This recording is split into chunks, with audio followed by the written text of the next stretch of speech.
Est-ce que ce que l'Esprit de Dieu fait en moi devient le fruit qui, je crois, est attirant?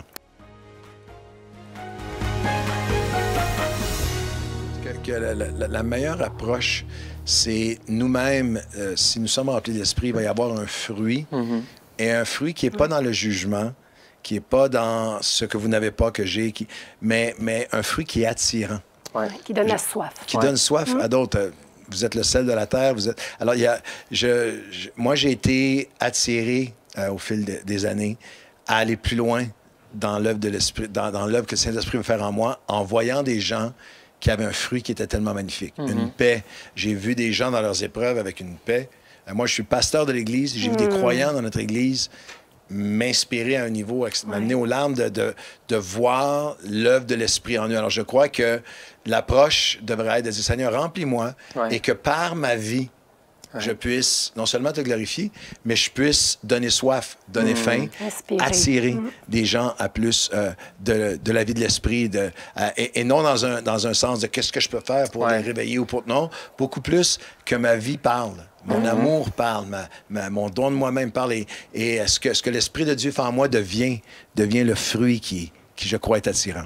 Mais souvent, on a des objectifs, et quand on ne les réalise pas, quand ça ne se passe pas comme prévu, on culpabilise, on se frustre, on devient amer. Et c'est déjà, comme tu le dis, je pense que c'est juste l'attitude de cœur. On veut juste plaire à Dieu, dégager une parfum de bonne odeur. Il fait le reste. Oui, et Pierre, je t'ajouterais, je pense que tu mets le doigt sur quelque chose de très, très important. Lorsque parfois nous avons des objectifs tellement spécifiques, précis et des échéanciers qui sont les nôtres, lorsque les choses n'arrivent pas comme nous on veut, même dans notre rêve. Hier, j'ai adressé les jeunes sur le rêve de Dieu. J'ai passé plusieurs mois, parce que je prépare un livre sur la vie de Joseph dans l'Ancien Testament, et qui a reçu des rêves de la part de Dieu, mais 20 ans ont passé avant l'accomplissement. Mais une des choses qui m'a vraiment percuté, c'est qu'à aucun moment, la vie de Joseph nous enseigne « Poursuis ton rêve et combat pour ton... » Suis ton Dieu et ton rêve va te suivre.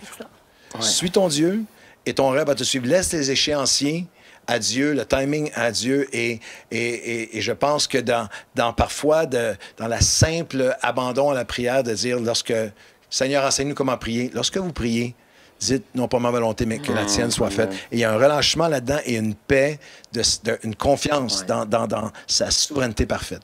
Yes.